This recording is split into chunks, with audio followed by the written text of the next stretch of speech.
Let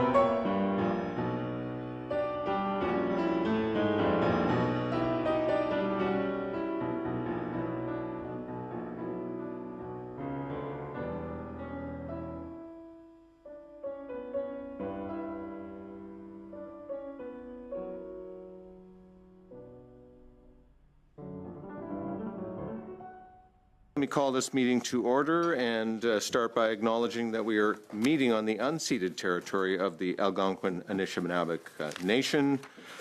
Just a reminder, colleagues, all comments addressed through the chair.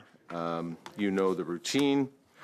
And pursuant to Standing Order 1082 and the motion adopted Thursday, September 18th, 2025, the committee shall resume its study of Canadian energy exports. And I would like to welcome our witness for this first hour, Mr. Nathan Obed, President of the Inuit Tapirit Kanatami.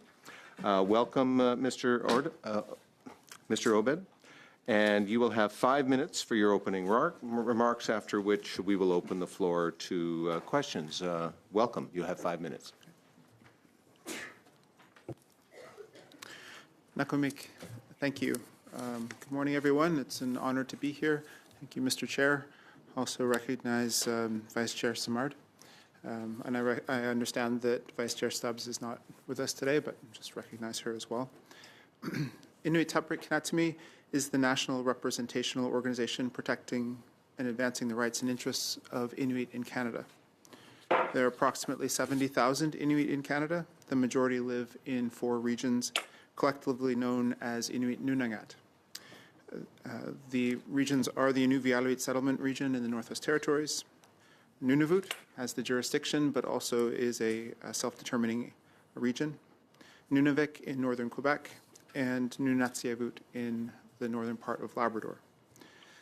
Inuit Nunangat has 51 communities and encompasses roughly 40% of Canada's landmass, 72% of its coastline, and holds approximately 34% of Canada's fresh water.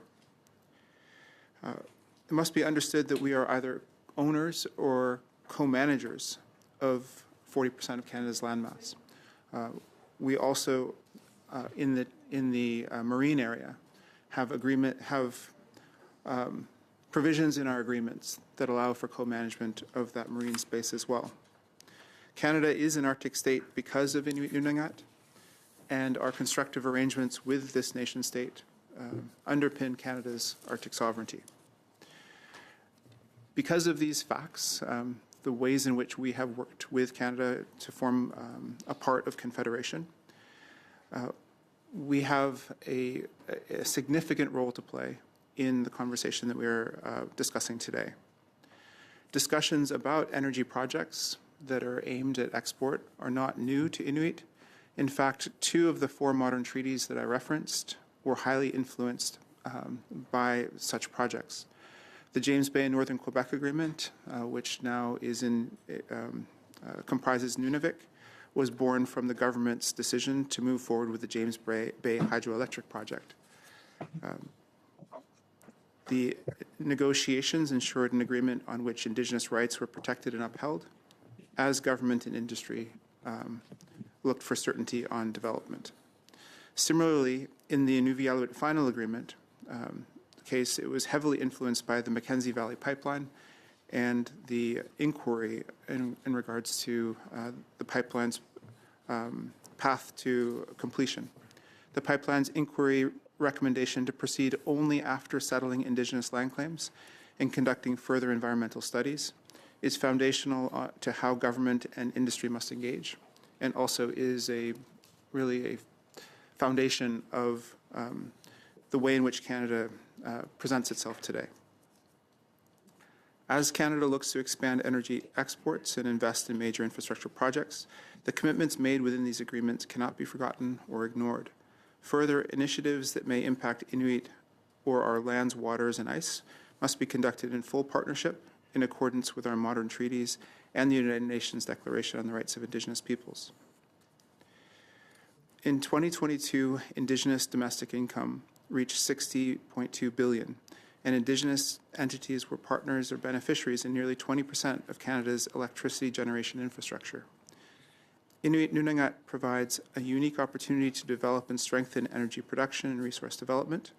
Despite this potential, there are significant infrastructure deficits that must be overcome.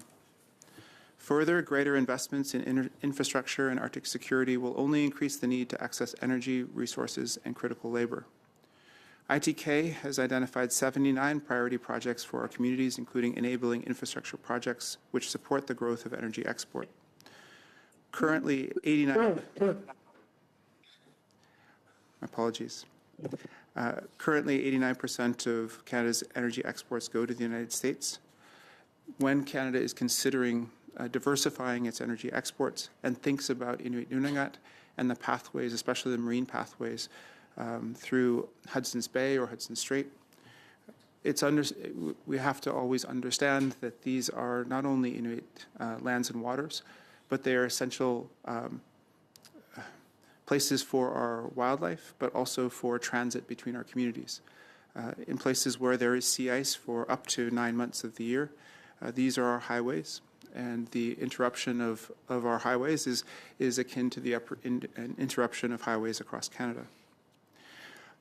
With the growing ambition of Canada to be an energy leader, especially in the creation of pipelines or new markets, we want to also be a part of the consideration of Canada's resources, whether it's hydroelectric, oil and gas, or emerging energy technologies such as the minerals for renewables or for uranium.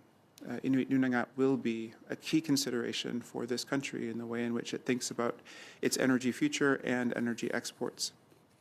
Look forward to the conversation.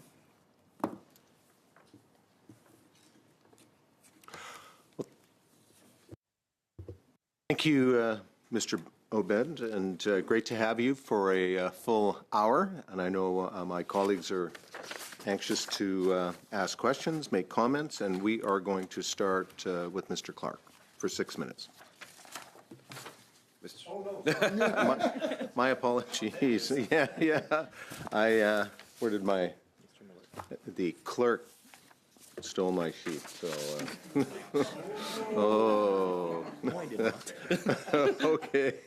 We'll start, as we always do, with the opposition, and you see I've been accused of bias already, but I'm not. I'm your neutral chair. Mr. Millett, followed by Mr. Clark, followed by Monsieur Sima. Mr. Millett. Thank you. Thank you for taking the time to meet with us, Mr. Obed.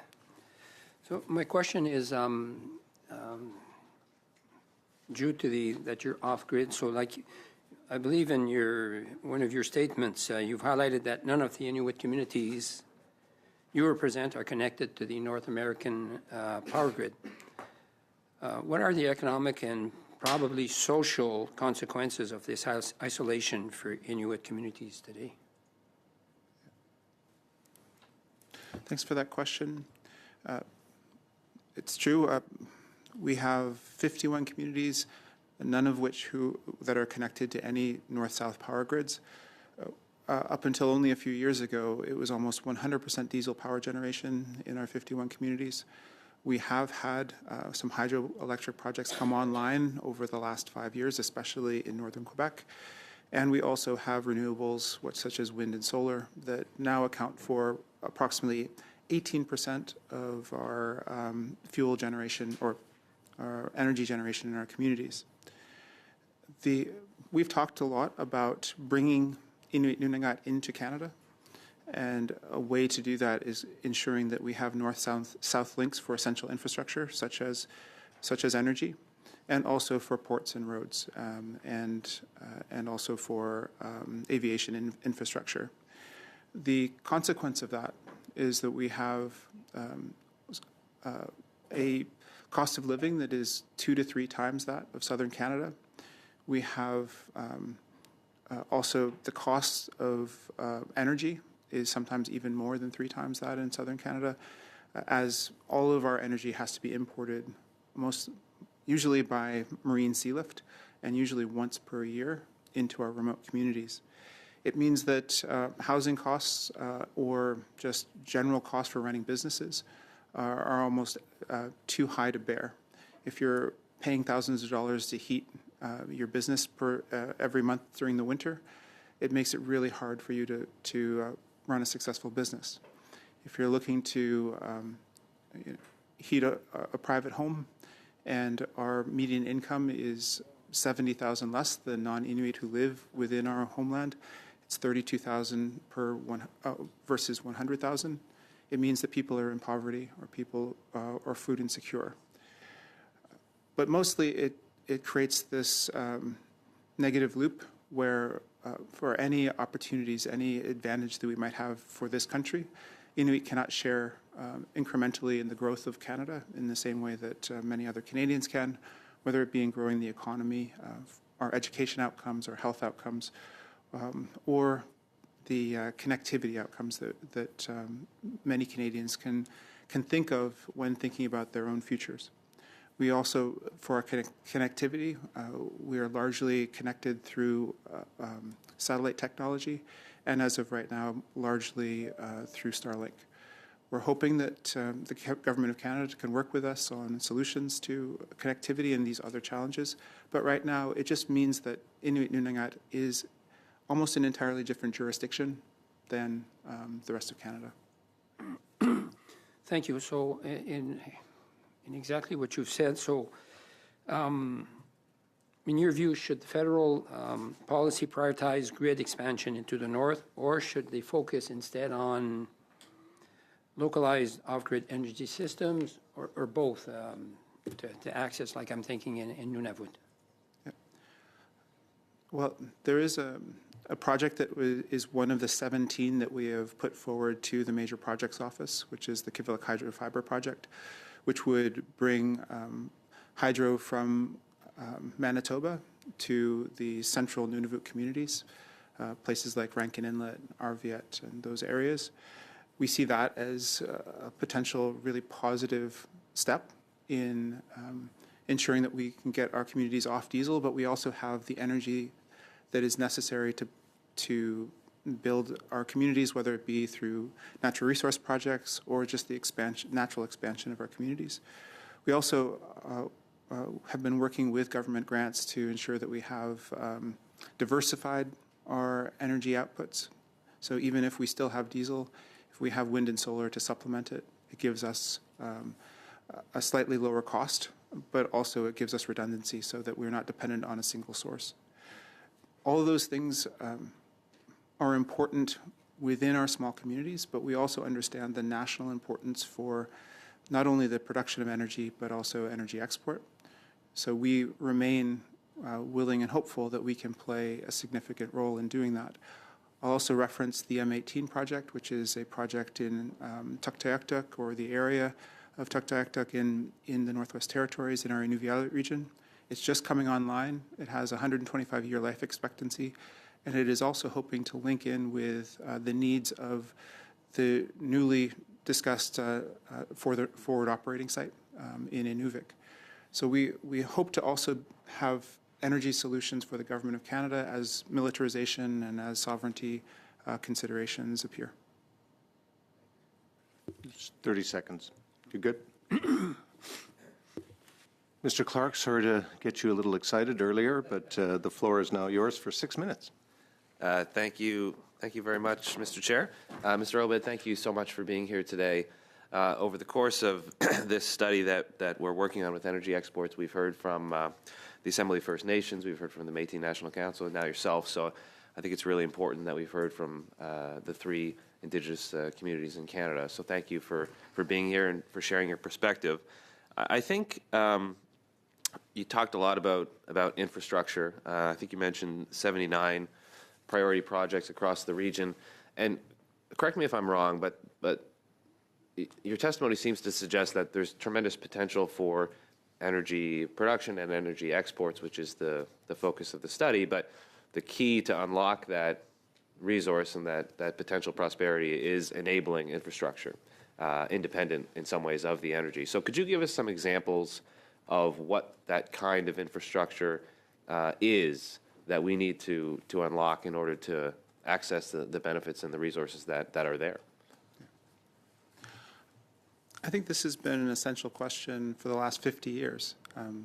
The North, Canada's North, our home, Inuit Nunangat, has always been a reason to hope for the Canadian economy, especially for natural resource extraction. In many parts of our homeland, oil and gas hasn't really been the key focus. It's often been critical minerals or deposits like iron ore in Baffin Island, or nickel cobalt in my home area of Nunatsiavut, or now gold in the central part of Nunavut. But moving forward, especially when we're thinking about renewable technology, we're thinking about nuclear, our homeland may have resources that will be essential for the production of those alternative energy sources, and that those minerals may be exported as well. So it isn't just perhaps that there might be a export through Hudson's Bay or Hudson Strait. It also might be, and also in the Beaufort Sea, there have been moratoriums on oil and gas exploration over the last 10 years. And perhaps in the future, maybe that will change, and maybe that will be of strategic importance to Canadians and to the Inuvialuit. We just, as of this point, have infrastructure that has largely been built by Cold War interests, not by economic interests or not by community development interests. So most of our hub communities are based on the 1950s and 60s era infrastructure that was built by the U.S. and Canadian military to ensure that the threats from the Cold War and distant early warning sites were maintained and upheld. We've used that now, but we now need the second phase of that north-south connection. So whether it's deep water ports, whether it's roads like in the Grays Bay Road and Port Project, or essential infrastructure like the Iqaluit Hydro Project, all of those things can work together to ensure that our economies can merge, and that we have an opportunity to benefit from whatever opportunities Canadians want to benefit from, but in a systemic way. And I think it's very interesting that you mentioned kind of Cold War legacy, 50s and 60s, and I think now, for the first time, perhaps, or in the largest way since that time period, we're seeing a reinvestment in defense and in the North, in Canada in particular. But one of the areas that I think there is potential from an infrastructure standpoint is on dual-use infrastructure. And I'm just wondering, from your perspective, what lessons can we learn from decisions taken in the past so that in the next 5 to 10 years, as we invest billions of dollars of new infrastructure money across the North, we can have infrastructure that serves a defense purpose, but also in areas where it makes sense, other purposes like energy exports that we've been talking about here. Yeah. Canada's sovereignty, its territorial integrity, is symbiotic with Inuit self-determination and the sustainability of our people. We're the ones that know the land. We're the ones that live there. Virtually every square kilometer across Inuit Nunangat, our homeland, is used and occupied by Inuit. The Canadian military footprint is much less, I would say, and also seasonal. So I see that as a strength and an asset that Inuit are glad to share with Canada in this moment in time. When it comes to now investment in the militarization of the Arctic again, thinking about defense and security, these billions of dollars that have already been pledged and the billions more that are to come have to serve the purposes of not only protecting Canada from threats that come from an Arctic space, but also from ensuring that we have sustainability of our communities. So whether that's ensuring that the water and sewer systems in the Nosh communities are upgraded to ensure that they are at a general standard, or that airports and runways are improved so that larger airplanes can land for resupplying communities on a day-to-day level, but to respond to any national emergency when it comes, or deep water ports to ensure that whether they be Arctic military operations or sea lift can happen in a more concise and cheaper way. These are all things that help our communities, not to mention education and healthcare, which will be key considerations for integration in the coming years as well. Thank you. Thank you both. We will now move on to Monsieur Simard, 6 minutes. I'll leave a few minutes to Mr. Obed so he can put his earpiece in and make sure interpretation is working. So we saw each other not that long ago, if I remember correctly. It was at the Committee of Foreign Affairs. You were passing through. And I may come back to a portion of our discussion at that time. I had talked to you about what we're doing here at the Committee of Natural Resources because we're coming up with a study on energy exports. And there's a paradox, a significant one, and you demonstrated it in your mining remarks. At a time when Canada wishes to develop infrastructure to export energy, here we have an infrastructure deficit, and the energy cost is unaffordable completely. So without adding to that unfortunate situation, I'd like to know from you, how can we reconcile the two? How can we meet your need for infrastructure, which is essential, and this infrastructure need could allow Canada to export more energy? So how can we provide energy in an affordable way to communities in the north? If you have a beginning of a response to that, I'd love to hear it. Well, each one of our 51 communities has thought about how to reduce dependence on diesel and how to lower energy costs in communities. Often our communities are in jurisdictions where there aren't going to be major projects in a town of 1,000 people or 500 people. They aren't going to just replace all of our energy grid for, say, the 17 communities in Nunavik or the 26 communities in Nunavut. There just aren't the resources. So we've had to think about incremental positive change, how to diversify our energy supply within our communities through wind or solar. Thought about small nuclear, about hydro, but all of these potential solutions do come with costs that are new costs. We also don't imagine that we can just shut down our diesel power generation because we are isolated. We are each one of our communities is its own little island of energy capacity. So we wouldn't want to leave our communities without any sort of backup if that was at all possible. So over the years, there have been many different conversations about how to make our communities more sustainable and also to lower the cost of energy.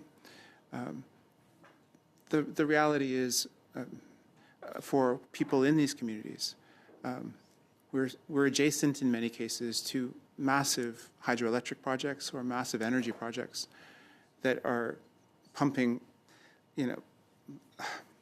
10,000 times more power than we would ever need every day.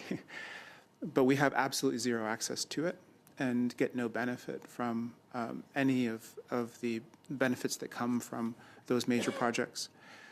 And that has been the frustration of many Inuit and communities for decades. And I think government is always thinking about how it can ensure that it does the most it can for small communities, but also has limitations as well. I think moving forward, we need to see a balance between the terms and conditions of these major projects and then the benefits to the small communities, adjacent communities, to ensure that there is some level of equity and respect for the lands and areas in which these larger projects operate. I'll give an example. Say that if there's going to be fiber optic cable that is going to be laid in strategic locations across our homeland to serve defense purposes. This is a perfect time to be able to provide equity to Inuit communities to ensure that fiber optic is provided to our small communities along the way. These are just the perhaps the cost of doing business or the cost of equity in this country, which is, I mean, Canada's a remarkable place. There's so much rural area of this country. It's not as if the federal government has never had to consider spending more money to ensure equity because of remoteness. We're asking now to be brought into that conversation in a meaningful way, whether it be connectivity or whether it be energy.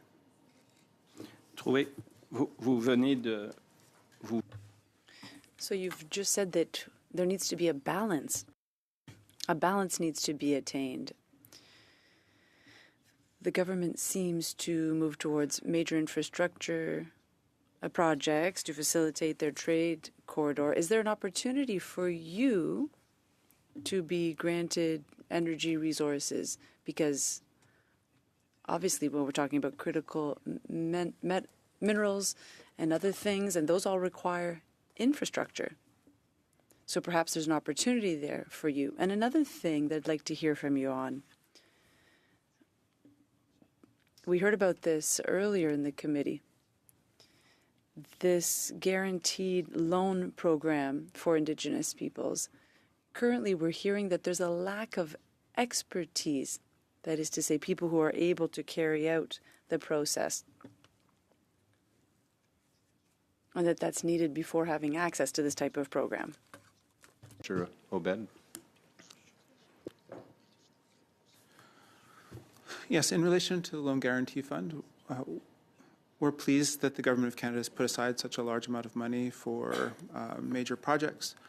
We had hoped that there would be a distinctions-based consideration for those funds, so that there would be targeted funds for Inuit, First Nations, and Métis.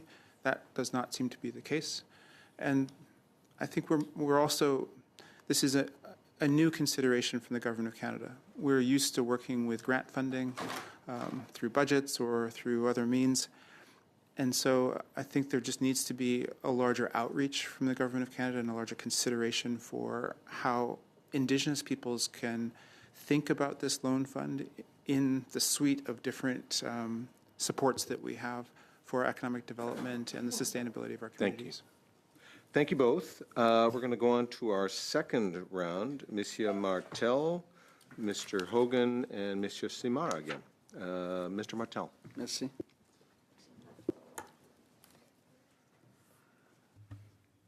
Thank you. Thank you for being here with us. I'd like to know, what role do you see for the Inuit regions in the supply of clean energy for Canada in the future and for its international partners? Well, we have short-term and long-term hopes. The short-term hope was always that we would somehow get off diesel, and that was something that we've worked on over the past 10 years, but something that we still have a very long way to go for our communities. We want to be leaders in climate action, and diesel is one of the most polluting ways to provide energy to communities. So we hope that we can still continue to work with the Government of Canada and with the jurisdictions in which we live to get off diesel. We also have solutions for energy needs within our communities that we hope to work with government on. The two that I'll recognize again are the M18 project in the Inuvialuit region, which would supply natural gas to communities in that region and also supply natural gas to any of the military's interests as well. Also the Kivalliq Hydrofiber Link project in the central part of Nunavut, and the Iqaluit Hydro project, which was just announced. These are just a few of the many different proposals or ambition that our Inuit communities have to get off diesel and to provide sustainable and cheaper forms of power. The role that we'd like to play within the export, obviously right now we are not an Atlantic or a Pacific route for energy export. But as the world looks north and as climate change makes the Northwest Passage and other areas of passage within the Arctic more feasible from an economic standpoint than ever before, we know that these complex considerations are coming to us. We would like to work directly with proponents wherever the jurisdictions might be in this country to ensure that if there are LNG or other oil and gas exports through our homeland, that we have agreements in place and that we meet all of the necessary requirements under our land claims for environmental assessment, but that we also are meaningful partners in that work as well. Oui, c'est certain que vous avez cité quelques exemples. Well, you've given a few examples, but I'm wondering, how can we reconcile the desire to increase energy exports to the outside world all while reducing our dependence on diesel in Inuit communities? Yeah, these are concurrent challenges and ones that have not necessarily been linked in the past or present. I understand the essential need for this country to diversify its export and to find new markets and to ensure that this country is doing all it can to secure its future, whether it be economic or whether it be from a defense and security perspective. We have unfinished projects in the sustainability of our Inuit Nunagat communities. We have an infrastructure deficit that goes beyond energy infrastructure, but we also have willing partners in sovereignty and defense and security. The role that Inuit communities play is an essential one in this country, and I look forward to working with the Government of Canada, but also with all jurisdictions in which Inuit live, to ensure that in this moment, when so much focus is on the Arctic, that we can do what we can to create sustainability for our communities. Vers quel type d'énergie? Towards what type of energy? Natural gas, nuclear, hydroelectric, wind, solar power? Which type of energy do the Inuits see the greatest potential for future exports that are sustainable?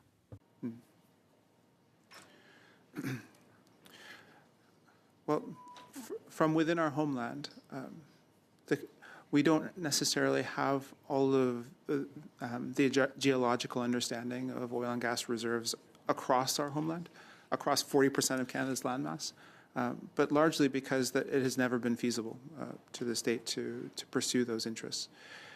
In the Beaufort Delta and the Beaufort Sea, there are some areas that are known to be oil and gas rich, but up until now, it has not been in Canada's interest to pursue those. I would say that emerging energy, especially whether it's a greater dependence on nuclear by the world and our uranium deposits that are known, especially in Nunatsiavut and the Baker Lake area of Nunavut, those could end up being conversations again for our jurisdictions. Thank you. Also the rare earth elements and other critical building pieces to alternative energy, those are the other exports that we know are now in our homeland.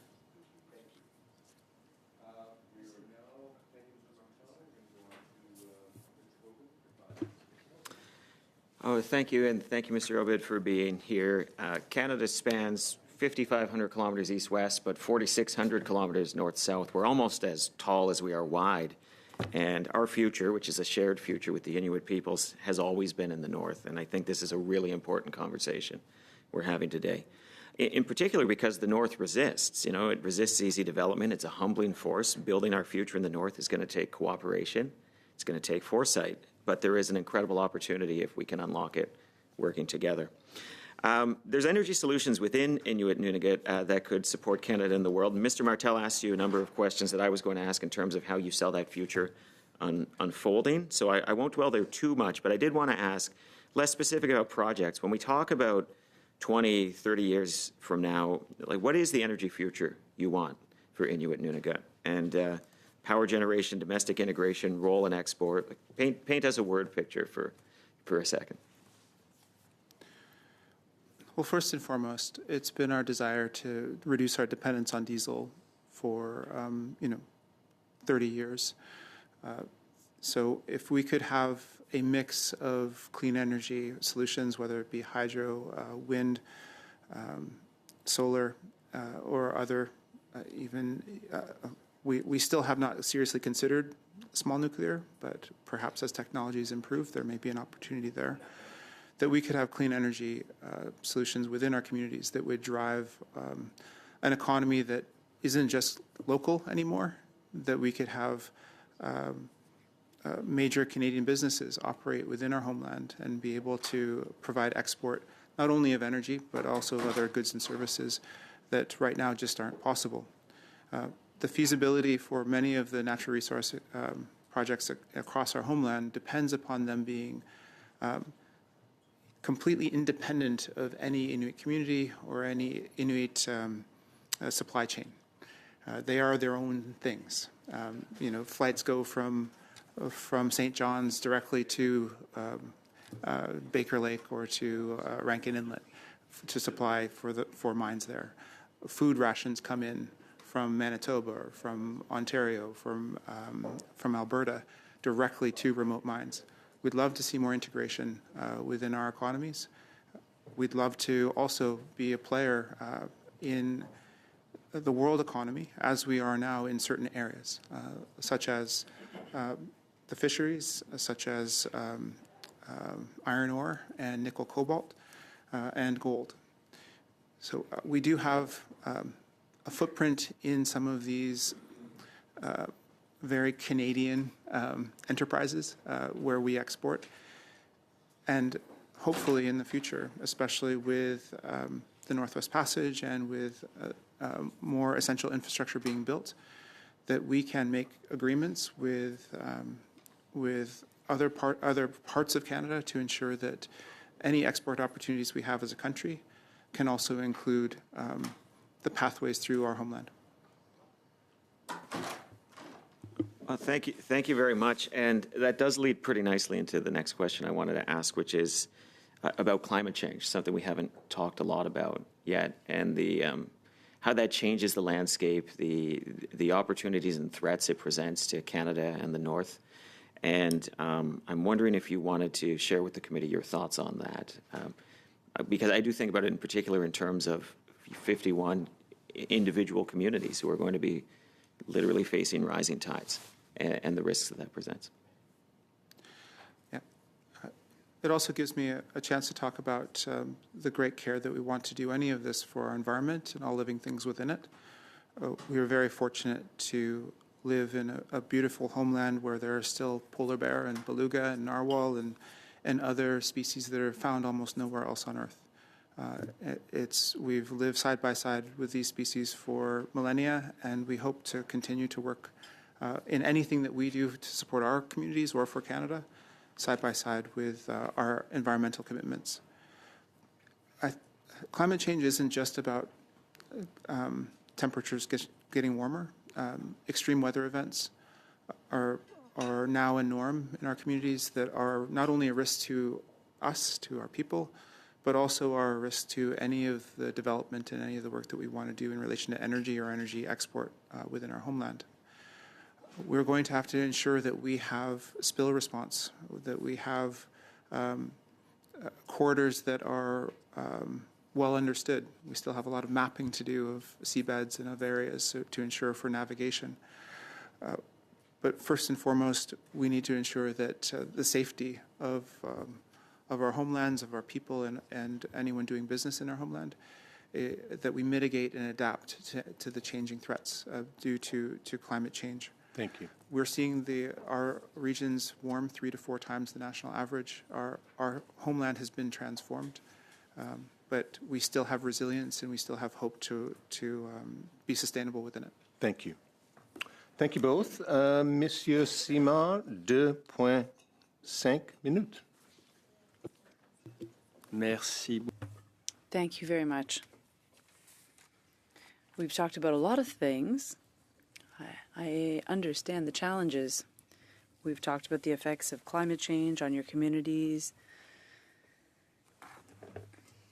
We've talked about trading corridors for energy. But on your end, is there a priority or is there prioritization that needs to happen? We talked about energy costs earlier that are very high in your communities. Is there an order of priority for better maintenance and development within communities. What would that look like? What are your current priorities?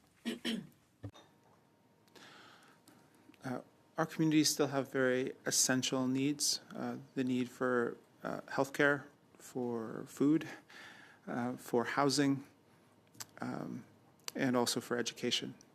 And we're trying to work with all of the jurisdictions that we live in and also the federal government to ensure that we can do better moving forward in the future.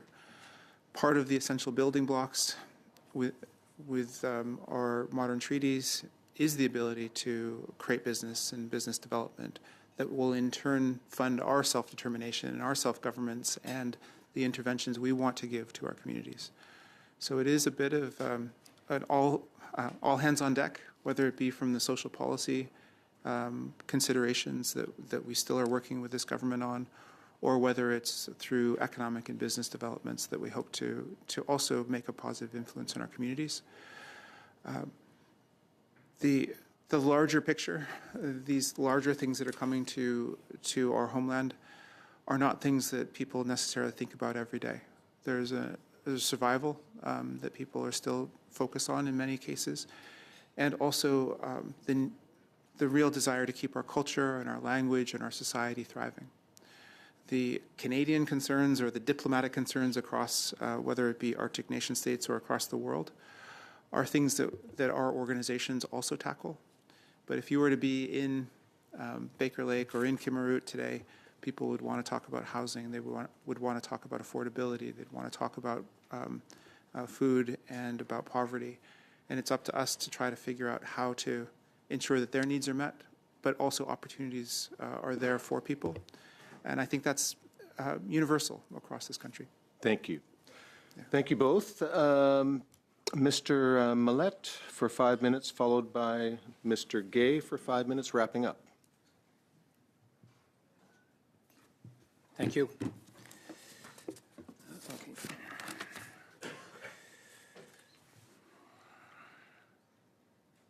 Mr. Obed, we've asked you many questions.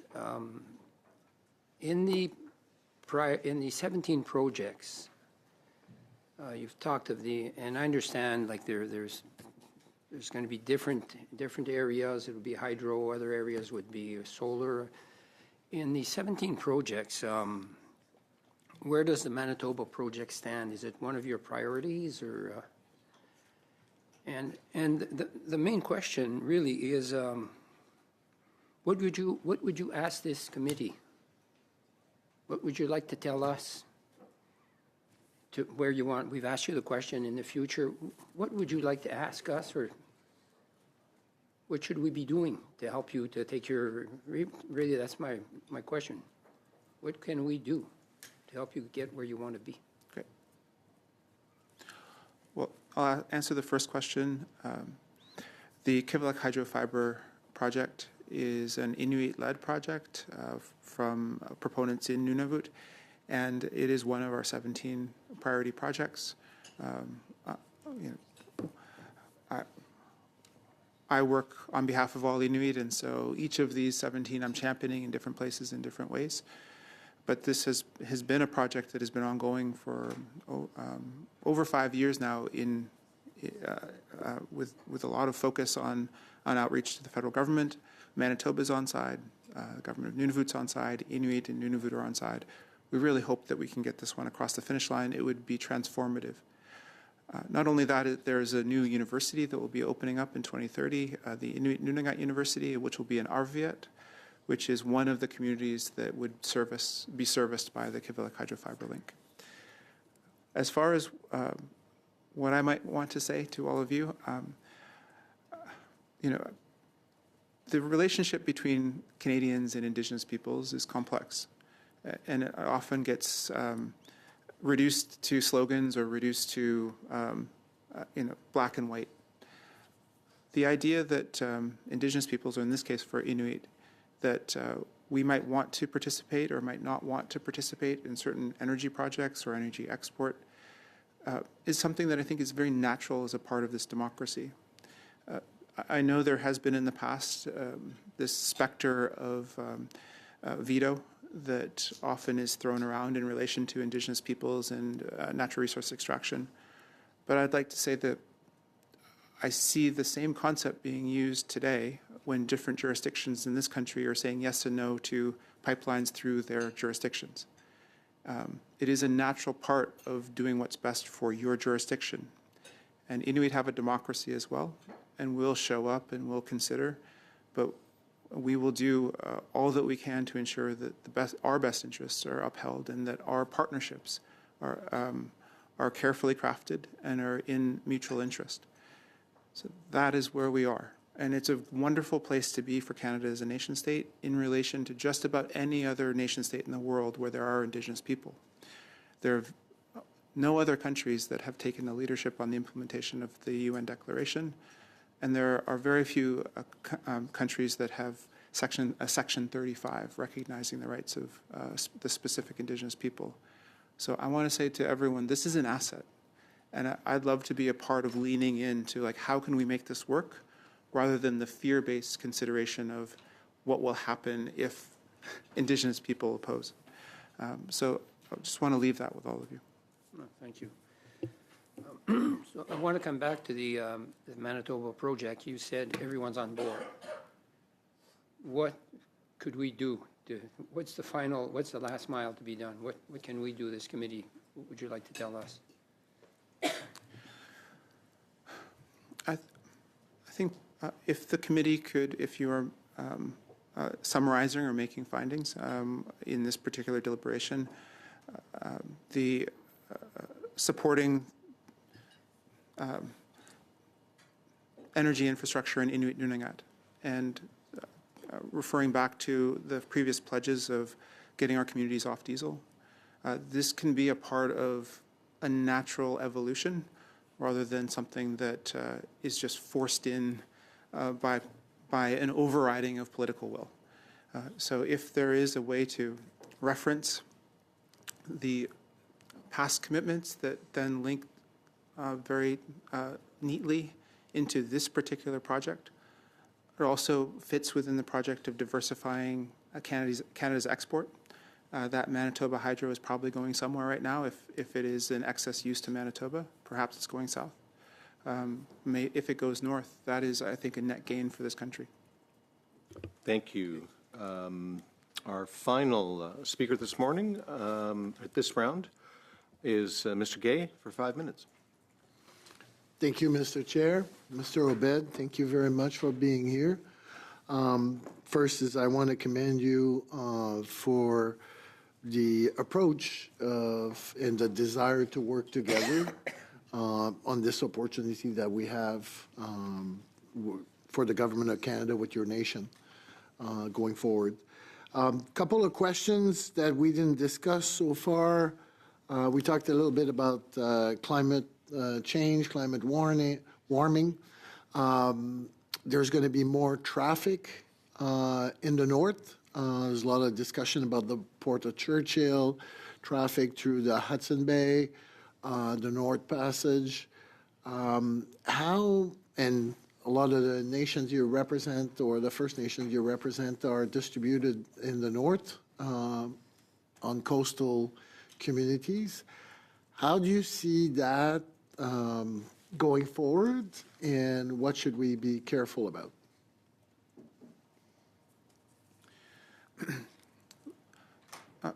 We're in an advantage in that we have settled treaties. For some parts of this country, especially in British Columbia, there are still a lot of work to do on settling treaties. So for ours, we are now in the implementation phase, and each one of these treaties has co-management bodies that are appointed from the federal government, the public government jurisdiction, and from the Inuit, or if there are overlap, perhaps there are First Nations interests as well. Those bodies can be essential in ensuring that any of the projects that we do that will increase ship traffic, that will go through places that have not gone through before, especially in the Northwest Passage, that we do all that we can to mitigate the worst effects, to ensure that our environmental assessment processes are followed, and that we have community buy-in for the work that we're doing. We've already seen over the last 20 years a tenfold or more increase in ship traffic across our homeland, whether it be private vessels, cruises, or military, or foreign vessels that are going through that are unannounced. This is a continuing trend, and we don't expect it to stop. The consideration for our communities is that we want to be included but not overwhelmed by all of this new traffic and all of this new activity. In the past, basically, as I've already mentioned, there have been fly-in, fly-out operations or completely bypassing our communities in any of the considerations for major business or for major military expansion in the Arctic.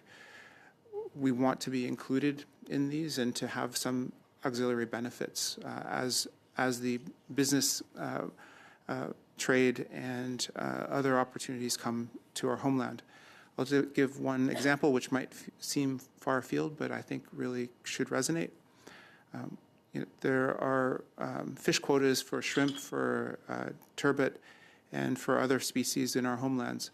Virtually none of that catch is offloaded in our homeland, and none of it is distributed to our people at all for sale. All of the markets are either in the U.S. or in Asian markets.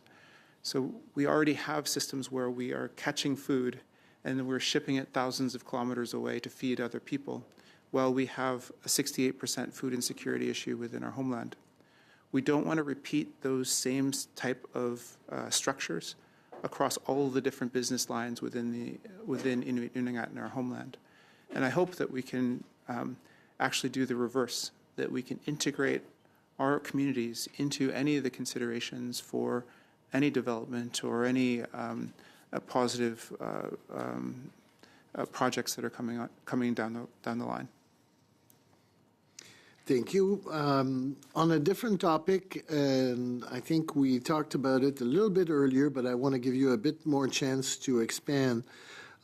There's no one-size-fits-all on participation, from equity to job creation to co-ownership.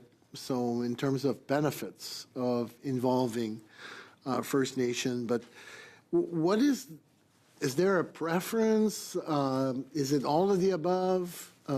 Someone asked about the Indigenous Loan Guarantee, but you actually mentioned it's only one dimension. So maybe expand on the preferred methods of participation. There's also targets that the Government of Canada has publicly stated about the percentage of RFP responses that are Indigenous. We'd love to have more of a distinctions-based consideration for those government ambitions as well, that there be Inuit, First Nations, or Métis, or even a geographic consideration. So if there are opportunities in Inuit Nunagat, that Inuit are the ones that are the Indigenous peoples that are benefiting from these programs. Our land claims, again, and all of the economic development business that flows through the provisions in our land claims are also essential for the Government of Canada and any other business partners to understand and to utilize when we're moving forward with opportunities within our homeland as well. Our modern treaties are set up in a way that we went from having Aboriginal title to 100% of our lands to a thoughtful exchange of that Aboriginal title to fee simple title and then benefits within the larger settlement area. So the considerations for economic development and for business are already baked into the idea of how we made a deal with this country. Now we're in a moment where we can realize some of that. Some of the economic development opportunities that were never possible in the 1980s or 1990s are suddenly at our doorstep. We need to now recognize that we've already done our homework, and for the Inuit context, ensure that the economic development and business aspects are upheld and embraced. I think the last part is that the complexity of the relationship between not only the federal government, but provinces and territories and the different First Nations, Inuit, and Métis who live and have rights within these jurisdictions should be first in the minds of those who are wishing to do business with us. You're not going to go to, a Southern Alberta band and ask them to a joint venture on a project in North Baffin in Nunavut. But there are a lot of people that really don't know that complexity and just see Indigenous and check a box and you're done. We need to ensure that there is thoughtfulness and also accountability in all aspects of the work that we do with one another. Thank you. Colleagues, that brings our time to an end with this panel. Mr. Obed, you mentioned the words thoughtful exchange. I think that's exactly what we got over the last hour. So we really appreciate you being with us and portraying those important priorities for Inuit very, very clearly today. So thank you, colleagues, for that. Thank you, Mr. Obed, on behalf of the committee. And we will be breaking for about 5 minutes while we prepare for the next panel.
going to resume our meeting, and I'd like to welcome our witnesses on this the second panel.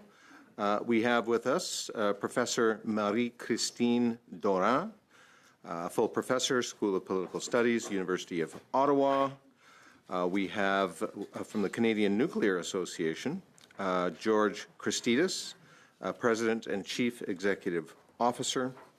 And online, we have Brian Moon, President of Hydrogen Canada Corp., and his colleague, Brendan O'Connell, Vice President, Business Development. So all witnesses have conducted a mandatory witness onboarding test, those that are on the screen, and I'll just make a few comments for the benefits of our witnesses, particularly our new ones. Please wait until I recognize you by name before speaking. A reminder that all comments should be made through the chair, and you will each have 5 minutes for your opening remarks, after which we will open the floor to questions. Professor Dorin, you have the floor for 5 minutes. Thank you, Mr. President. Donc, honorable membre du comité. Thank you, honorable members of the committee. Thank you for this invitation. I just gave a course to Global Affairs Canada on trade for Canada, especially in Latin America, where I'm a specialist in. As a whole, Canada is going through an unprecedented period when it comes to our natural resources, our know-how when it comes to green energy, and the energy transition. These opportunities are concentrated in certain countries. Fortunately, we have reliable, long-lasting partners that are very committed to international law, multilateralism, and upholding the rule of law. But in stark contrast, however, we are also seeing several other countries, notably close allies of the Trump administration, that are engaging in a voluntary weakening of the legal framework that normally guarantees predictable and stable trade relations. And the international indices in these countries, in fact, their corruption indices are also up, as well as violence linked to drug trafficking and repeated states of exception. So in detail, what this means for us, let's start with the opportunities, unprecedented opportunities for Canada. Countries that remain reliable partners and middle powers engaged in multilateralism and fair, reliable trade agreements. Well, these countries are Mexico, Brazil, Colombia, and Uruguay. Since 2025, we're seeing an unprecedented strengthening of our bilateral trade with Mexico with the implementation of the Canada-Mexico Plan 2020-2028 based on resources put forward by both of our governments. And this was confirmed by the ambassadors of Canada in Mexico and of Mexico in Canada. And this is part of the course I gave to GAC.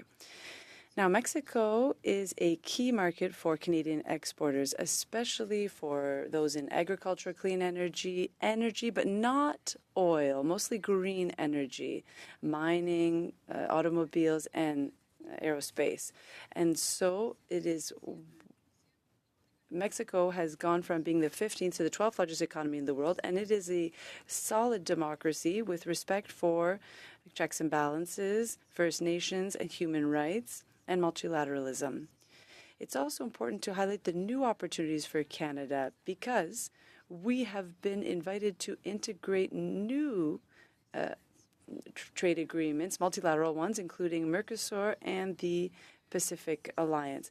So if we accept these invitations, that would allow us to meet the objectives of our 5 partner countries who are actively promoting these platforms. And in that sense, Canada's support would go towards countries that uphold the rule of law. And these are crucial agreements for reinforcing our connections with Brazil, Mexico, and other countries. These are all countries who hold these values and appreciate them in Canada. Of course, we also need to mention that Mexico, Brazil have also, with another country, have formed an agreement based on multilateralism in trade, faced with the Trump threats. So we're also seeing new alliances that are being formed, and Canada could take its place there. Now, if we look at the risks, in stark contrast, several countries are no longer reliable partners for Canada, and they're putting our exports and investments at risk, notably El Salvador, Ecuador, Honduras, Bolivia, Argentina, perhaps also Chile and Costa Rica, several of these countries with whom we have free trade agreements. Currently, these countries are engaged in the weakening or destruction of the rule of law and the regulatory frameworks that are necessary for reliable trade. For example, the new Bolivian president, Rodrigo Paz, has recently eliminated the Ministry of Justice and decreed that all its responsibilities would fall under the Ministry of the Presidency itself, raising major risks of corruption and mismanagement, and of course for our trade. There's also the risk of an increase of violence in these countries, which is quite paradoxical. For example, the President Bukele in El Salvador, who accuses the rule of law and democracy of protecting criminals, has seen violence increase in Ecuador, which is the most violent country in the Americas since 2023 and since the implementation of these methods. And of course, according to the Global Crime Index 2025, the Bukele government is also involved at high levels in 2 new cartels, despite its false new good reputation, and Mr. Trump calls him America's coolest dictator. So all of these countries are being governed by the extreme far right, and they're also part of the ideological alliance under U.S. leadership, the Coalition Shields of the Americas. The role of the United States since the proclamation of the Dunro Doctrine, which led to the military intervention in Venezuela, also has a major negative impact on Canada's trade relations, because you'll recall that the Dunro Doctrine allows the United States to obtain strategic natural resources needed for its hegemonic role in the Americas and to exert control over internal politics. It's quite incredible. And there were joint military operations in March by the U.S. They were unprecedented with Ecuador, and an agreement signed with Honduras demonstrating a military desire on the part of the U.S. to take over the natural resources. So you can see that this is quite worrisome, but we have to be aware of this. Yes, Professor. this is my last Thank you. paragraph. Thank you. Le Mexique. Mexico and our 4 other reliable partners are strongly fighting for security while upholding the rule of law. And these are places that are more appealing for our natural resource exports. So I recommend that Canada concentrate its exports of natural resource towards these partners, Mexico, Brazil especially, and that it join world alliances. Thank you very much, Mr. Chair. Professor Doran, and we'll go on to Mr. Christidis for 5 minutes. All right. Well, thank you very much, Mr. Chair, and good morning to all of you, members of the committee. It's a privilege to appear before you today on behalf of the Canadian Nuclear Association. For over 60 years, the CNA has been the voice of Canada's nuclear industry. Today, we represent over 200 members from coast to coast, from world-leading utilities, multinational mining companies, small suppliers, innovative startups. Together, we form one of the most advanced nuclear ecosystems in the world. It is critically important that nuclear sector is part of any discussion in terms of Canada's future, because this sector is foundational and strategic national asset. Nuclear energy plays an important role not only in our energy system, but also in our economic competitiveness, long-term energy security, and environmental objectives. This strength is built on what we have here at home. Canada has vast uranium resources, a full end-to-end supply chain, proven reactor technologies, strong research and development capabilities, and global leadership in nuclear medicine. We are already demonstrating that strength through successful refurbishments at Bruce, at Darlington, the next phase at Pickering nuclear power stations, and the construction of the first small reactors in the G7 at Darlington are all foundational to our success. Canada is showing leadership at a time when interest in nuclear energy is growing globally. This is beginning to be driven by the need for reliable, clean power, increasing electrification, and renewed focus on energy security. We are seeing strong interest from countries around the world that are looking to partner with Canada on nuclear energy development. This represents a significant opportunity for Canadian companies and for the broader economy. To realize this opportunity, a coordinated strategic approach will be important, and continued federal leadership will be essential in supporting Canadian nuclear exports. What is needed is a more integrated long-term approach that connects domestic development with international opportunities. In the nuclear sector, government-to-government relationships are essential to enabling market access and building long-term partnerships. This includes identifying priority markets and aligning efforts across government and industry, while also taking a long-term approach to market development that supports both immediate export opportunities and the development of new markets over time. It also requires a coordinated approach that brings together government, industry, regulators, academic institutions to support both commercial opportunities and long-term partnerships. We also want to recognize the important work done already by the Export Development Corporation and other institutions that support clean energy in major projects. These efforts are important. As Canada looks to expand nuclear exports, and strategic financial support will be important. This includes aligning financial institutions with a broad economic trade approach to international engagement.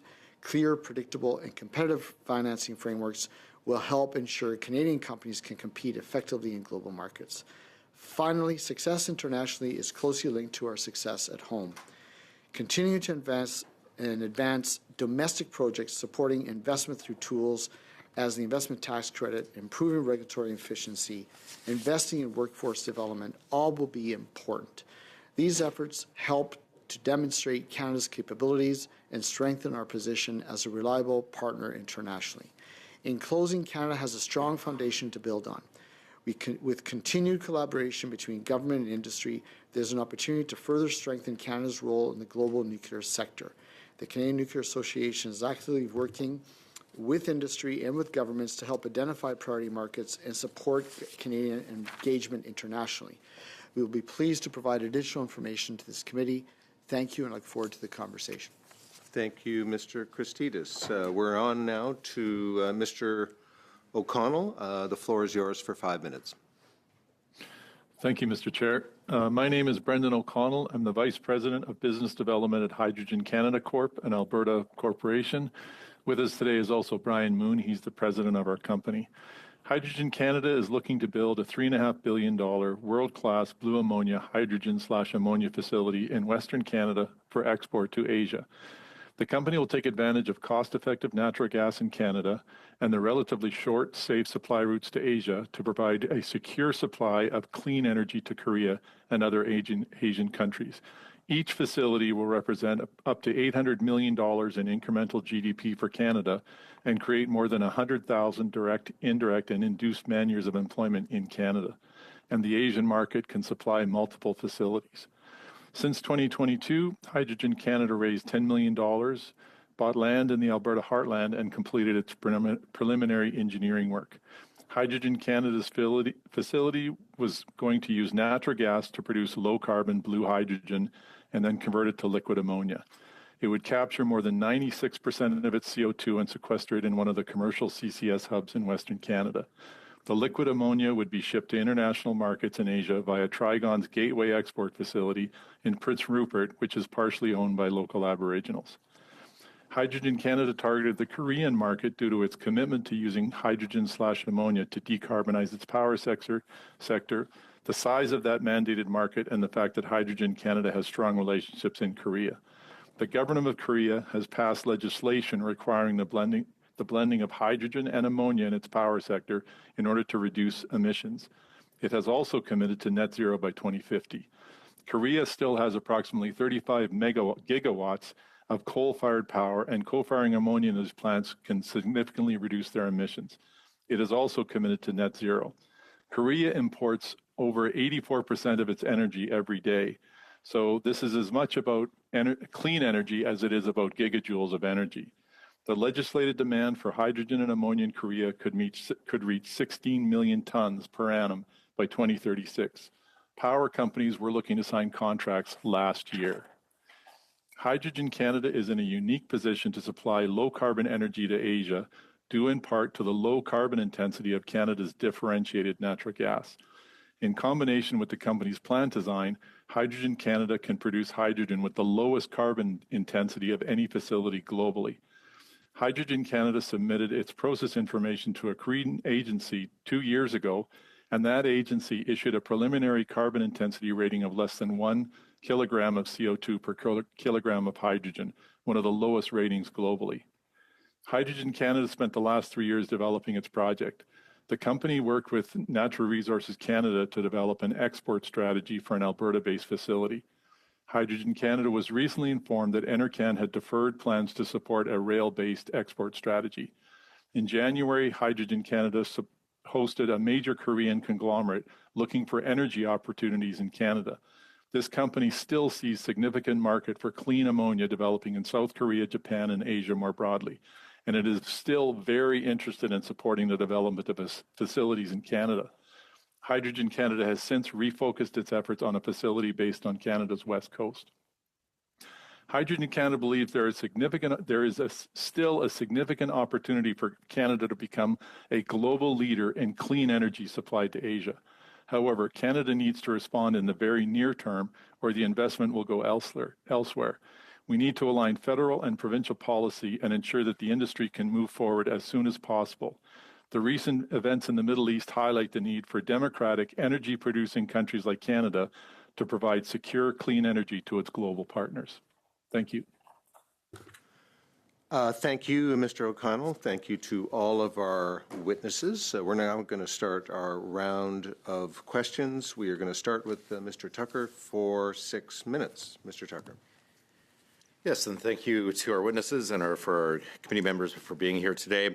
In terms of regulation of the nuclear industry in Canada and the idea of cutting red tape and making regulatory progress on speeding things up, are we on track right now?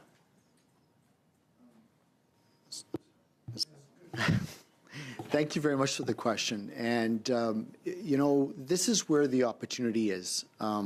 We feel, the Canadian Nuclear Association, that the domestic regulatory environment isn't necessarily reflecting the importance of making sure that the regulatory regime is effective and efficient enough to accelerate the development and deployment of nuclear technologies across this country. So, for example, we're seeing an increase in the number of regulatory docs at the Canadian Nuclear Safety Commission, which is, yes, a world Tier 1 regulator in the world, highly respected, obviously from an industry perspective, knowledgeable. But the trend line, and when we take a look at the regulatory environment in Canada, doesn't match up to the international trend.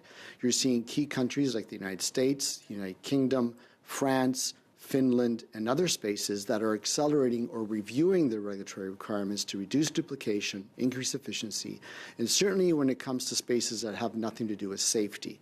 So I'd argue that there is an opportunity here as the government is looking at how to strengthen the domestic economy, the domestic energy system, and create opportunities internationally. The domestic regulatory regime is really important to look at.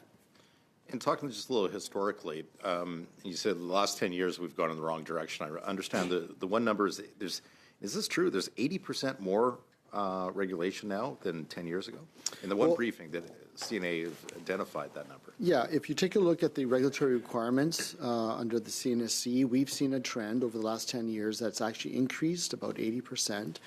And again, those are the type of examples by which I think the industry would like. But that doesn't match up. If we're supposed to move at speeds we've never seen before in Canada, how can that possibly be? The government, the Liberal government, has added 80% on this important industry. Well, we feel that is the opportunity where you could take a look at the regulatory requirements, reducing duplications that are not related to safety needs, just to stress that. And then again, just to reaffirm that the important role that this Canadian Nuclear Safety Commission does play, but we feel the regulatory requirements need to trend another direction, and there's an opportunity to improve it. And maybe for a real world example for our community to understand how this has hurt us, Denison Mines in Saskatchewan just got approved.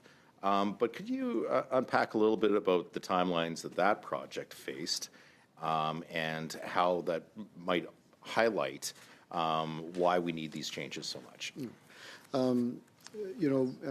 Mr. Chair, I could follow up with more specifics in terms of that particular project, but I'll just reiterate the fact that the regulatory environment is such that timelines and meeting timelines is an issue, right? And not only for our own industry, for a number of industries, but it has been our experience overall that there does need to be an increased lens on where you could reduce duplications, increase regulatory efficiency, where you do not hinder anything to do with safety.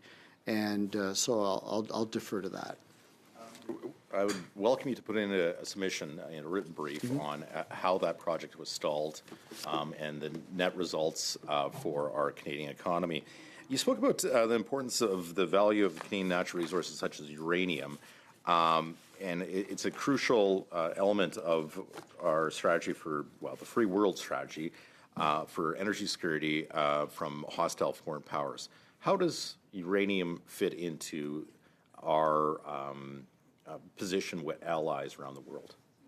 So our sector, which includes, of course, Saskatchewan-based uranium, which is some of the best deposits in the world, has been critical in the geopolitical realignment, where there's been an effort to replace, uranium from other sources, non-allied sources, and so we've seen a significant increase in markets for a company such as Cameco, for example, is based in Saskatchewan, in places like Eastern Europe, in Asia, and in the United States, where there's an increased need for uranium. And therefore, there's a wonderful opportunity there for Canadian exports. You saw the recent Prime Minister and the government engage in India, for example. That was a very positive, development in terms of the potential for uranium exports. Along with uranium exports is, of course, the whole Canadian supply chain, which currently the Canadian supply chain is really predominantly CANDU based. And there's just a wonderful opportunity that's associated with the export as a number of different countries, for their own geopolitical, environment, and energy security needs, are looking at nuclear technologies, both large and small.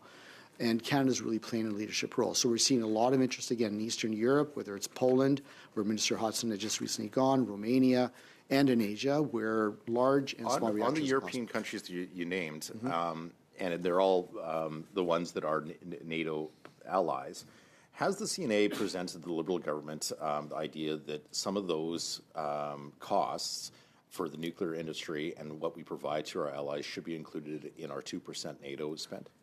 Yeah, just a quick response, please. Yeah, that is a concept that's emerged. I must admit, I'm not an expert in the definition of NATO contributions, but I do know a number of key members have made that suggestion to the government. Thank you both. Mr. Gay, 6 minutes. Thank you, Mr. Chair. And I want to thank the witness for being with us today. Actually, I'm going to continue a little bit on the same topic as Mr. Tucker. Let's talk about the, that's for you, Mr. Christidis. Is CANDU Monarch the next big platform? Because this committee is studying export. We all know about the potential export of uranium, but you were just starting to talk about the potential to export the supply chain of nuclear facilities. Can you expand on, in dollar if you have, and the impact of exporting Canadian technology in the first part? And the second one is CANDU Monarch, that kind of thing. Well, let me flip it a little bit the other way just to give you the answer. So the world nuclear market is looking to triple. We're seeing that demand increase. Actually, in Canada itself, as jurisdictions are looking at their own grids here in Canada, and many grids are looking at tripling by 2030, 2050, right? That time frame. Same story internationally. So in international, the world nuclear market is looking to triple. There's a big conversation in terms of what that could look like. There's a role for large nuclear reactors like those that we have in CANDU, which are based on the refurbishment of OPG Bruce Power in Ontario, which was about $26 billion on time and on budget. That's a really strong success story for Canada. Canada also owns, through Cameco and Brookfield, owns Westinghouse, which is the other large energy technology. And Canada's leading through the Small Modular Reactor Initiative. So there's 4 reactors being built by Ontario Power Generation, GE Hitachi model in Ontario, which are the same 4 in Saskatchewan, which are also linked to the opportunities in countries like Poland and beyond. So across the board, depending which market segment you're looking at a tripling of that type of market, right? And that doesn't even touch on the uranium side as well as the supplier side. So all that to say, very robust potential growth, but it's really predicated on delivering the projects here in Canada. For us, our sector is really based on domestic success that accelerates international success. Thank you for that explanation. And maybe also for an enlightenment of the committee or people that are not so familiar. You sort of went there talking about large nuclear reactor, small modular reactor. We hear micro reactor. What's the status of each one of those markets in terms of potential to export for us? So some of the technologies are being deployed, right? So, the CANDU technology, the Westinghouse technology, the GE Hitachi for the SMR technology, which is about 300 megawatts in size, just to give you a bit of a scope, which is, close to some of the coal plants that they tend to replace. So those technologies are proceeding. So the SMR GE Hitachi model there's a construction site in Ontario now, OPG, which is building these 4 reactors. Some of the smaller reactors, I'm sorry? Darlington. At Darlington, correct. Some of the very, very small reactors are still in that development stage or pilot stage. Some of them are 30 megawatts, 50 megawatts. The concept being some of them could be running mining operations or remote rural areas, pending regulatory approvals, of course. So the concept is there. There's companies that are exploring those technologies, but they're a bit further out in the conceptual stage or the deployment stage. Another opportunity to export that I've heard in the marketplace, and that's more on the uranium side, our allied in the U.S. and in the U.K. have, and I believe the French, they have a submarine being nuclear propulsion. Have we ever considered, should we consider selling uranium to our allied for their propulsion needs? Listen, Canada is a country that sticks to non-proliferation agreements, so all it does is based on non-proliferation activities. So the Canadian nuclear industry works under that very strict regime. So Canada does not partake in those type of activities. Question for Mr. Moon or Mr. O'Connell. You talked a lot about the Asia-Pacific market. Have we considered exporting hydrogen to some of the European countries, some of the provinces in Germany, for example, really want to get ammonia delivered? So have we considered going to Europe, and what would be the path, if there is one, to get there to the market, to export ammonia to Europe? Thank you for the question. Yes, we have. I believe it's the Everwind project in the Maritimes, Newfoundland. They're looking at exporting hydrogen/ammonia green. They were going to build a massive wind farm and then build a large hydrogen plant, and I believe a lot of it was going to Germany. We're based in Western Canada, so we only have a cursory knowledge of the market in Europe, and also what kind of activities are being developed in Eastern Canada. We follow it in the media, but we don't have any special insight. Our target is the Asian market because we're Western Canadian based. Thank you. Monsieur Simard, 6 minutes. Merci beaucoup, monsieur. Thank you very much, Mr. Chair. Thank you, Madame Durand, for being here. We launched this study in a very specific context because there was trade conflict with the Americans, and then on top of that, there's what happened in Venezuela, and even more recently, what we're seeing with the conflict in Iran and its impacts on the price of energy. certain witnesses came before the committee at the outset, and they said, Normand Mousseau and Pierre Epinot, they said that Canada was not an energy superpower, and therefore we can't have a considerable impact on the cost of energy. And I'd say that the framework of our study is based on seeing how we can develop our energy infrastructure to meet world demand, but also to help with the tariff crisis that we're facing. So I find it very interesting that you've come with something that we are not talking about a lot. That is to say, developing north-south markets with the Americas and opportunities that would come from that. We're doing this study, and currently we have partners that are not as reliable in the South, the Americans, for example, and people who aren't willing to, comply with trade agreements as they did in the past. So you mentioned Mexico, and you talked about demand for clean energy. I'd like to hear you speak about that a little more. Thank you very much, Honorable Deputy Chair.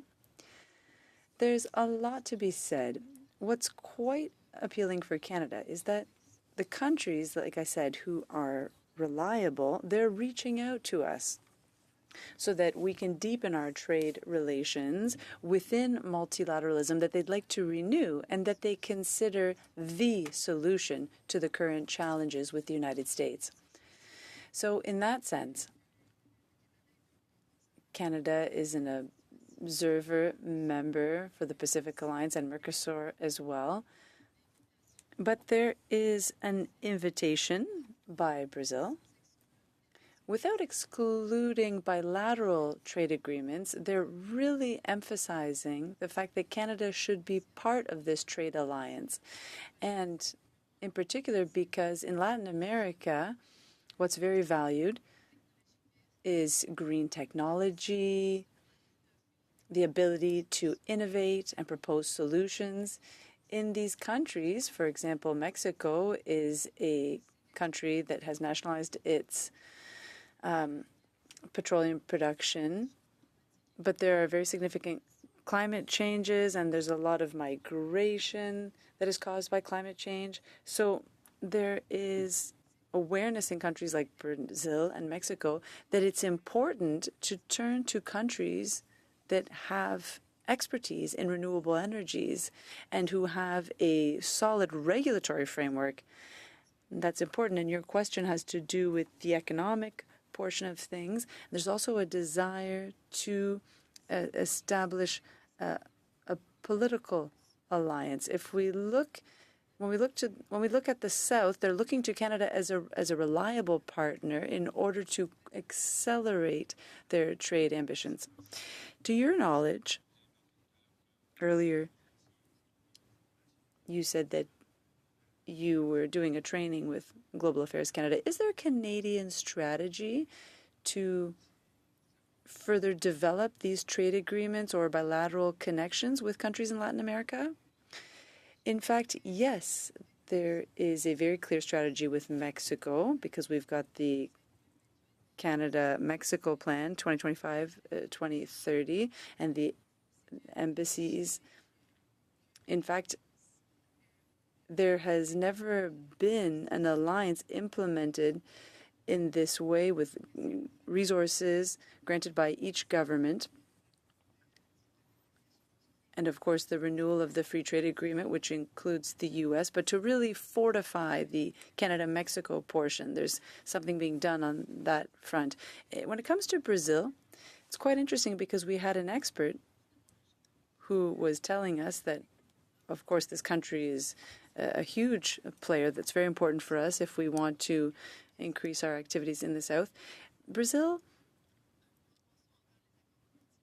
is more interested in multilateral agreements rather than bilateral ones. It's a tradition. They say they're not against, but in fact they prefer that Canada join Mercosur, for example, rather than having bilateral relations directly with Canada. So we'd have to see how that unfolds. But for the moment, that's their official position, and they're inviting Canada very warmly to join it. Is it possible that Canada is timid when it comes to having trade relations with countries in Latin America because it doesn't want to displease our neighbor to the south and therefore jeopardize CUSMA? Yes, most certainly. But strategically, it's important to remember that Mexico is often threatened by the Americans. For example, saying that the leader can't govern its own country. That happened a few days ago. So we have nothing to lose if we further develop our trade relations with these countries who they themselves have been identified as not being good allies of the U.S. Thank you very much. Mr. Rowe, good to have you back, and you have 5 minutes. All right, thank you very much. It's not a whole lot of time and a whole lot of questions, so I apologize if I kind of cut you off on any long answers, but I've got my thinking hat on and trying to learn and trying to educate the public all at the same time. So my first question is for Mr. Christus, and I apologize if I pronounced it wrong, but, you know, you mentioned about how the nuclear system is set up in Canada. I believe it's almost like a monopoly, and one of the big partners is Brookfield. Am I piecing this together? If there's any subsidies or any real government help into the nuclear industry, does that theoretically, you know, or does that directly impact and benefit Brookfield? Mr. Chair, I mean, the first point is that no, Canadian energy market in no way is a monopoly. So usually that way it works is each province designs the electricity system that best reflects its own reality. So, for example, in Quebec, you have a very strong hydro experience because of the resources that are there. In Ontario, you have a blended system with renewables, gas, nuclear, that is a hybrid competitive system. And then, well, the nuclear component is the CANDU technology. That is the Canadian technology historically that had been developed by Canadians. That is the supply chain. And as of recently, Canadian companies, including Cameco and Brookfield, purchased Westinghouse. So in the international space, Canadian companies own two of the very important technologies, right? So CANDU itself operates in a number of different countries. And I think it's good to see Canadian companies, you know, prosper and do good across the country. It's just some voters and some Canadians are just hesitant about what's happening with Brookfield and some subsidies across the country due to the climate. But I am, you know, you talk about global and everything and nuclear. It's interesting. I'm looking at a map that we received in one of the first studies that we did on mining, and there's two big uranium deposits in Canada on this map, one in Saskatchewan and one in Labrador. But I don't believe the Labrador mine is actually operating and actually puts into the system for the uranium for the nuclear energy. How do we get that mine up and running, and how do we get that part of the supply chain and perhaps even part of the global supply chain? I'm not privy to the Labrador experience per se, but again, each province sort of defines what resources it chooses to develop. So, for example, Nova Scotia has recently reversed original decisions that wanted to limit nuclear and mining in those spaces. And we see a global trend of these reversals. So countries like Sweden, Switzerland, Finland, Norway are all reversing previous hesitations to nuclear in general and are moving down the nuclear energy track. So it's a big opportunity for us. each province is going to have to make that determination. All I can speak to is the domestic international trend that points to enormous opportunities. So just in the construction side, there's about $400 billion U.S. in new, build out of nuclear energy, right? And that's just on the construction on the nuclear energy side, let alone the uranium side. Well, thank you. I've got a question now for Brandon O'Connor or perhaps Brian Moon with Hydrogen Canada Corp. And, I'm kind of wondering, I had a conversation this morning about in the ammonia industry, the fertilizer, and they're very reliant on tax credits and subsidies, and we need perhaps more of them to make some industries work. Does Hydrogen Canada Corporation and hydrogen industry in Canada, do we need more tax credits and subsidies to be competitive on the global market? I can answer that. Thank you for the question. We would rely heavily on the investment tax credits and also the current carbon trading system, both potentially in either Alberta or BC. So we've kind of worked that into our model, and the investment tax credits definitely support the economics of our facility. And the third piece to it was there's currently a heavy insurance burden on rail traffic for dangerous goods in Canada. So we were part of the conversation between CN and Transport Canada looking for some economic support, not only on the insurance for those rail cars, but also on the freight costs. Transport Canada developed a safety framework that was fairly onerous and increased costs. Ammonia is toxic. So we were looking, so we would have, the tax credits work for us. The carbon levy system works for us.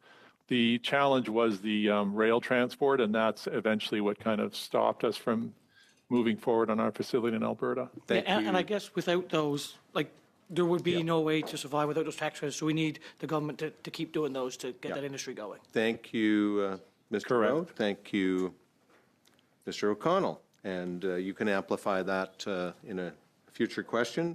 But we're now going to go on to Mr. Danko for 5 minutes. Mr. Danko. Thank you, Chair. My first question is for Professor Doran. I think she gave some really interesting testimony talking about the breakdown or perhaps the intentional destruction of international law. And she talked about this axis of North American extreme right governments and the Monroe Doctrine as it's interpreted by President Trump. So I just want to give her the opportunity to expand on some of the risks that she mentioned of Canada expanding trade with these far-right extremist governments in terms of our energy exports, especially in the context of agreements that can't be trusted, governments that can't be trusted. Why would we want to do business with those countries? Thank you so much for the question. Je vais répondre en français. I'll answer in French, just because I'm used to teaching in French.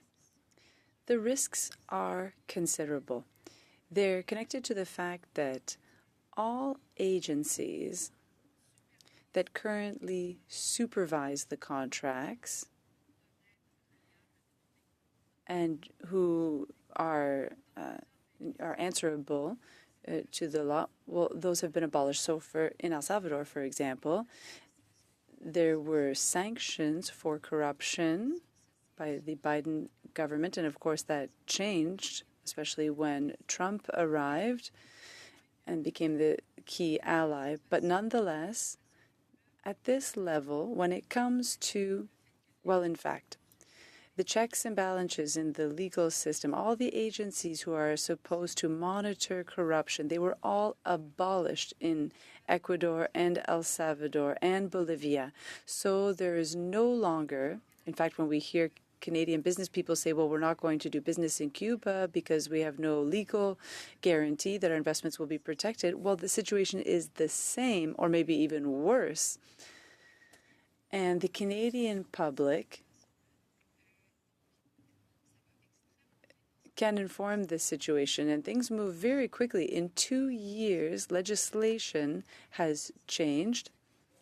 The agencies in charge of verifying contracts and making sure that everything is correct and access to justice is there. Well, we're in a situation that is unprecedented, and for this reason, I think it would be wiser to work with countries who, on the contrary, are putting forward more rigorous regulation, and that's the case in Mexico. They're working very hard to make sure that at all levels, but especially at the level of implementing contracts connected to mining or natural resource extraction, green energy, there's quite a stark contrast. There is a danger, and that's the problem with the free trade agreement with Ecuador, because we have serious concerns and fears. There's supervisory agencies that no longer exist in that country, only 2 years later. sorry if I'm speaking too much, but there's a misunderstanding around judicial checks and balances. They're saying that these agencies are preventing citizens from doing what they wish, and the president, in fact, is taking a populist approach.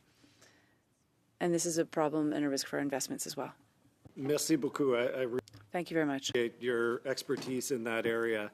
I'm going to switch topics to hydrogen. That's something that's of real interest in Hamilton with steel industry, with the potential for data centers, green energy.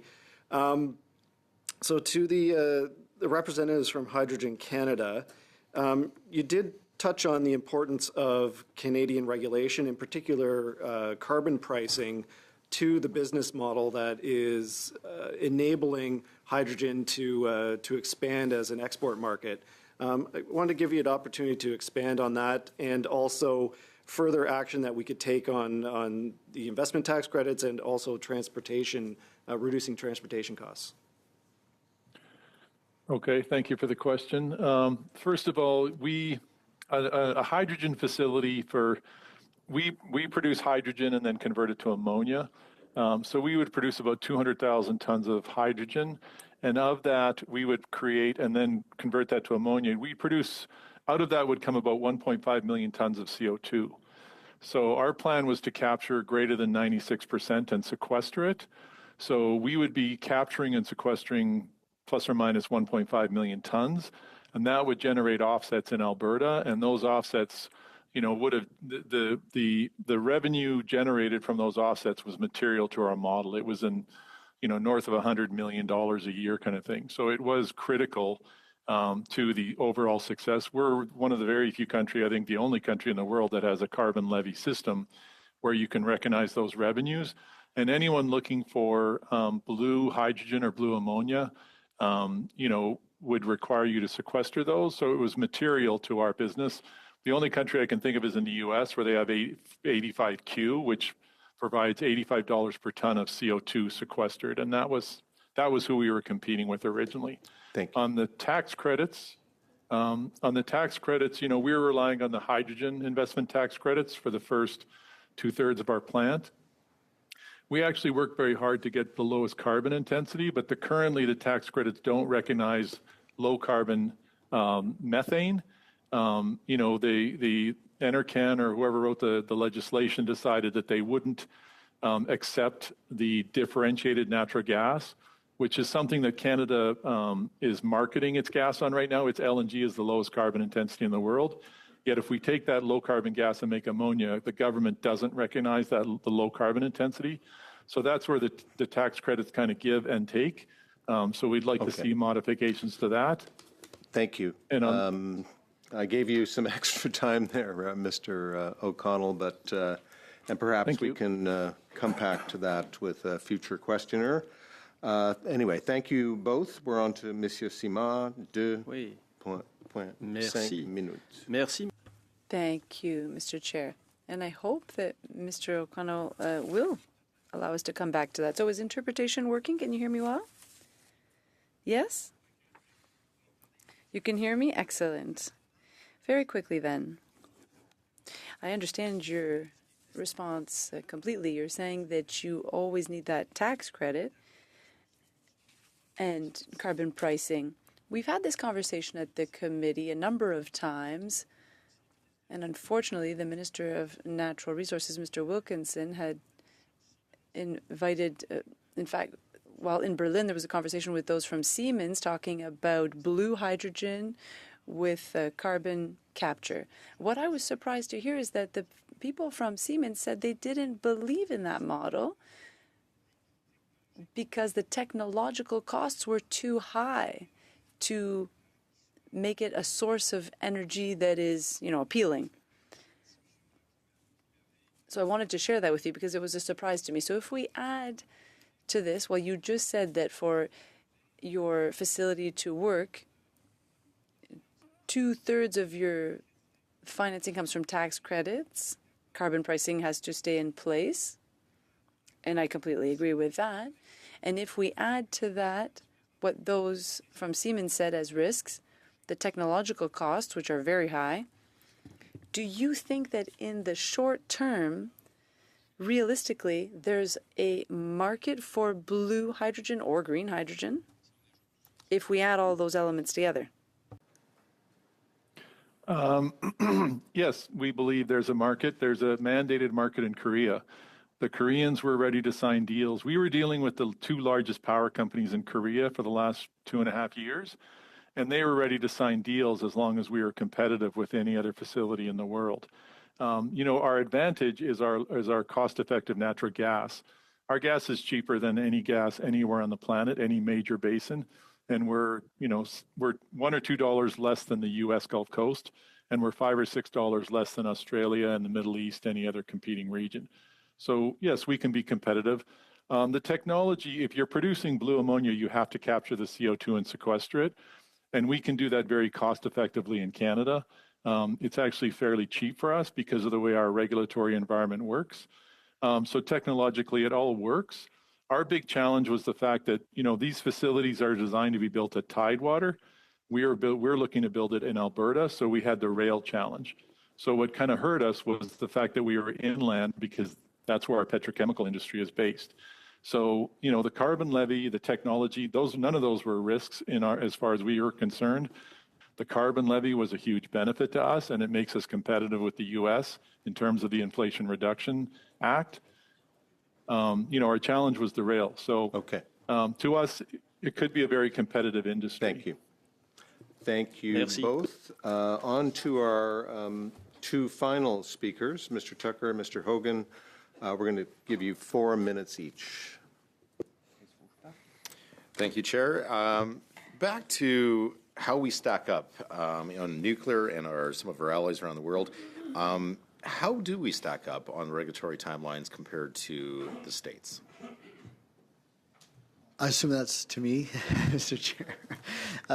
Yes, if you take a look at the changes that the executive orders have done in the United States, the changes through their national regulator, they're substantially looking at accelerating the number of reduction in terms of the regulatory requirements to proceed. And that's not to say that the U.S. model is the model that we would aspire to. What we're pointing to is this significant trending internationally, the U.S., the U.K., and France. And every country has its own system, right? So I just need to be cautious because each country does have its own system. We have a very strong federal and provincial sort of environment in terms of energy policy overall. But overall, there's definitely a trend line that other jurisdictions are moving to accelerate their regulatory processes to meet their energy needs, climate and security. While in Canada, we're not quite there yet. We're actually going the other way, as I pointed out, in my statement. Other way, like as layering of regulations? Well, like I pointed out, last 10 years, there's been an increase about 80% on some of these regulatory requirements to the CNSC, for example. Did it chill the market a little bit of investment in Canada when the Liberals called nuclear or classified nuclear stock as sin stock, similar to tobacco and other substances? Well, I'm very happy to tell the you chair and the committee that is no longer the case, and that we have a robust change in the definition of green energy bonds that include nuclear. So it was a very exciting moment in time of the industry that we were able to be included in the definitions. That has helped investment. I've just toured McMaster University, and a great facility working on radiopharma and some of the breakthroughs. Similar to how you described it, 80% worsening of regulations that the Liberals have enacted in the last 10 years. On radiopharma, there's also a thickening of the regulations and the lack of support for that industry. Can you kind of highlight a little bit on radiopharma and medical isotopes, what they mean to our country and the industry, hopefully? Well, in terms of nuclear medicine and isotopes particularly, it's a fantastic story. So you may have recently seen an announcement made by Bruce Power and the San Indigenous community, which is about $250 million to develop more isotope capacity. Canada is a leader in that space and actually is catching the attention internationally. So it's one of those export areas that is also seeing a growth in our respective industry, along with small modular reactors and the large reactor discussion as well. So it's quite robust. And just speaking on the small modular reactors, you talk about the Canadian supply chain. What has the more complete Canadian supply chain, the CANDU reactor or the ones that are being built, the SMRs in Darlington? The Canadian supply chain right now is CANDU. It's got a CANDU tradition, but that CANDU supply chain is supporting, of course, the activity that is the SMR project in Ontario. But where would that uranium come from? Where would that be refined that the Liberals are planning on the SMRs? Well, I can't speak in terms of government, policy per se, right. Madam Chair, but Mr. Chair, but can be done in Canada. The uranium is mined in Saskatchewan. They've got a very important facility at Port Hope in terms of the but fuel for the processing. SMRs, sir, where would that refined uranium come from? SMRs require a slightly enriched fuel, and that is partly dependent on the relationship with the United States with vis-a-vis of accessing that enriched fuel. That's or a problem enriched fuel with the United for States. us going forward? Right now, it's not. Right now, there's enough of cooperation between Canada and the United States in that space, but there's other suppliers as well, including the UK and France, for example. So there's an ecosystem of supply. Thank you both. Mr. Hogan, you will have the last word for 4 minutes. Yeah, thank you. Very, very much appreciate all of our witnesses today. I really sincerely feel like I've learned a lot, and that is always a good hour spent when we can learn from our experts that come to us today. Mr. O'Connell, I wanted to talk a little bit more about hydrogen, and in particular, when we talk about export opportunities, the integration of federal supports and provincial supports. And obviously, our purview is federal, but we want to make sure the right hand and the left hand are working together. And so can you talk a little bit about the overall environment, regulatory, tax credits, grants, all of those things that are available or not, and where the gaps might be in particular between federal and provincial supports? Thank you for the question. We would have relied very heavily on federal support. Again, the tax credits. We looked at a number of hydrogen plants that were constructed in Alberta, Air Products. They received funding from the Strategic Energy Fund, and we kind of counted on getting similar funding for our project. So federally, we believed we had the support we needed to move forward. The challenge was the rail piece, which was shelved earlier this year, so that's just not getting resolved. Provincially, we would have relied on APIP and some of the programs in Alberta. We wanted to do more work with the government of Alberta on that. The government informed us that they were willing to work on the rail challenge, on some of the costs associated with rail, specifically the indemnity. But the government of Alberta kind of took a backseat, in our opinion, to the federal policy, because we're all waiting for, a decision on the rail support. The government of Alberta kind of backed away. So we would have liked to see more support provincially. We didn't really see it, but, part of it was because they were kind of had a wait and see approach. A second thing that I would mention, and I think it's topical for this panel, is we were looking to do some Aboriginal engagement, because we would have been running this product through BC, through traditional territories. And that was something we were hoping to, we were looking for guidance from the federal government on that, just to kind of lead us through the process. It's something that we don't get that involved in as a project developer in Alberta, per se. We didn't, that was kind of step 4, and we were on step 1, so we never got that far. If that answers your question. So that's very helpful. Thank you. It's a good reminder that as we think about expanding these opportunities, we're also asking the entrepreneurs and the companies, such as the one you represent, to do things they may not have previously done, and we need to assist through all of that in terms of capacity.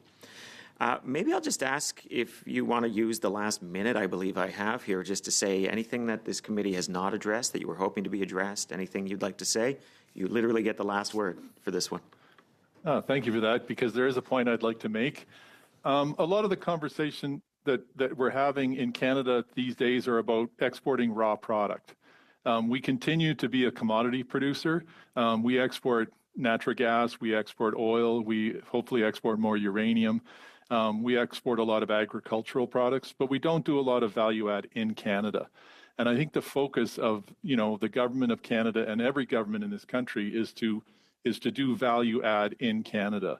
something, both Brian and I are engineers. Brian has his PhD. I have an MBA too, but for us, the value of this is doing value add, doing more technology related projects in Canada, so that we're not exporting just oil or just natural gas. We're actually doing something with it here and selling the world an upgraded product. It creates a more stable economy, and it's a huge benefit to all the technologists and engineers in this country to put them to work. So, we'd like, as much as we like the idea of exporting uranium and oil and gas, obviously, but we really think there needs to be a stronger focus on, doing the value add in Canada. Thank you. So thank you for the so opportunity to say that. Thank you. Before I thank the witnesses, Mr. Rowe has raised his hand. Mr. Yes, point of order, Mr. Chair. I believe it's a point of order. I'm wondering if I can submit some questions to the witnesses for a written response to go into the report. Yes. Perfect. Thank you. And vice versa. We welcome briefs from our witnesses, and just let me, on behalf of the committee, thank you for a really good exchange. Early afternoon, good questions, good responses, and good to hear from our hydrogen and nuclear sectors that we haven't, in my view, heard enough from. And thank you for your global perspective, your geopolitical insights, Professor Durant. Colleagues, with that, I am going to gavel us out. The meeting is adjourned.